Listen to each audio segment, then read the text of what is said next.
Hello সবাইকে, good morning. সকাল সকাল নতুন একটি ব্লগ নিয়ে আসলাম। কেমন আছেন সবাই? আশা করছি সবাই অনেক অনেক ভালো আছেন। আল্লাহর রহমতে আমিও ভালো আছি। কালকে রাতের ঘুমটা আমার খুবই ভালো হয়েছে আলহামদুলিল্লাহ। এজন্য আজকে সকালে ঘুম থেকে উঠেই মন মেজাজ দুটাই ফুরফুরে। ফজর নামাজ পড়ে আরও একটু ঘুমিয়ে নিয়েছিলাম, কেমন ঘুম ঘুম লেগেছিল, তো উঠতে একটু দেরি হলো। তাতে কি, উঠেই ফ্রেশ হয়ে নাস্তা বানাতে লেগে যাব। বাচ্চারা উঠে গেছে, ওরাও ফ্রেশ হয়ে নিচ্ছে।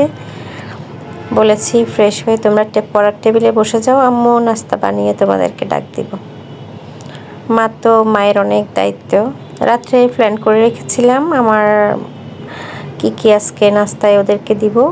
কালকে আমার হেল্পিং হ্যান্ড পরোটা বানিয়ে দিয়েছিল, তো আমি সেগুলোকে হালকা একটু ছ্যাঁকা দিয়ে রেখে দিয়েছিলাম নর্মাল ফ্রিজে। আর আজকে হচ্ছে একটু আলু ভাজা করে নেব।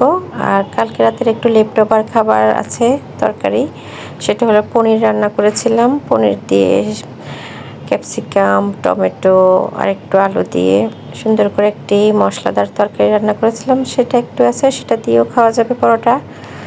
রান্নাটা কালকের অনেক ভালো হয়েছিল, খুবই মজা হয়েছে, বাচ্চারা মজা করে খেয়েছে। আর একটু যে রয়ে গেছে বললো সকালবেলা আমি পরোটার সাথে খাবো, তো আমি নর্মাল ফ্রিজে সেটা রেখে দিয়েছিলাম। এই তো সকালবেলায় উঠে পাখিদের কিচিরমিচির শুনতে ভালোই লাগে। এগুলো হচ্ছে আমার বড় ছেলে লালন পালন করে, ওদের দেখাশোনা আমার বড় ছেলেই করে। আর বিড়ালের দেখাশোনা করে হচ্ছে আমার মেজো ছেলে। আর ছোট ছেলে আমাকে দেখাশোনা করে। সবাই বলে আমার সাইমন নাকি আমার হাতের লাঠি, আসলে তাই। আমি যখন যেখানে যাই করি আমার পিচ্চি বাবুটা আমার সঙ্গেই থাকে।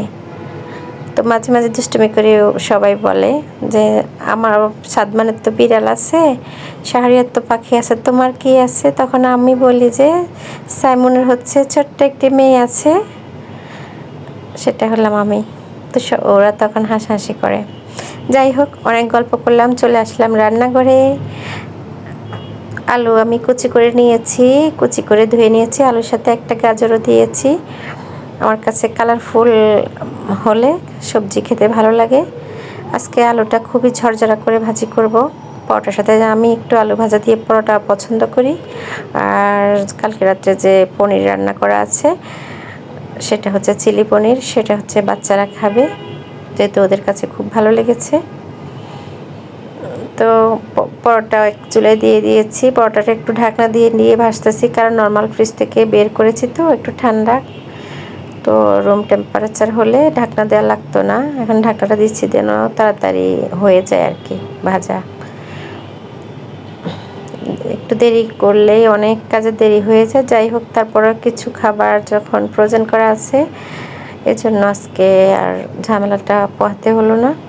আলু ভাজাটা হতে বেশি একটা সময় লাগে না, 8 থেকে 10 মিনিট সময় হলেই আলু ভাজাটা হয়ে যাবে। এই ফাঁকে আমি পরোটা ছেঁকে নেব আর চা বানিয়ে নেব। ম্যাক্সিমাম সময় আমরা পরোটা, ভাজি, চা এটাই নাস্তা করা হয়, পরোটা অথবা রুটি। আমি রুটি খেতে পছন্দ করি, ফুলকো ফুলকো রুটি হলে যে আলু ভাজার সাথে খেতে ভালো লাগে। আজকে রুটি বানানো নেই আমার, তাই পরোটা দিয়ে সেরে নেব। দেখতে পাচ্ছেন আলু ভাজাটা কি সুন্দর কালার হয়েছে। আমার মনে হয় যেন গাজর দিলে যে কোনো সবজির সাথে কালারফুল হয়।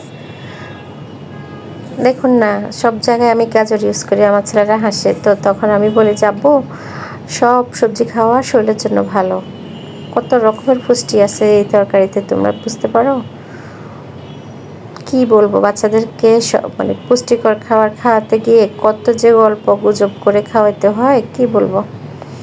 নাস্তাটা কমপ্লিট করে চা খেয়ে নিয়েছি, চা খেয়ে একটু রেস্ট নিয়েছি। বাচ্চারা রেডি হয়েছে, তো স্কুলের উদ্দেশ্যে আমরা রওনা হয়ে গেলাম। দেখতে পাচ্ছেন স্কুলে যেতে যেতে আপনাদের থেকে বিদায় নিচ্ছি। নেক্সট ব্লগ দেখার আমন্ত্রণ জানিয়ে আল্লাহ হাফেজ।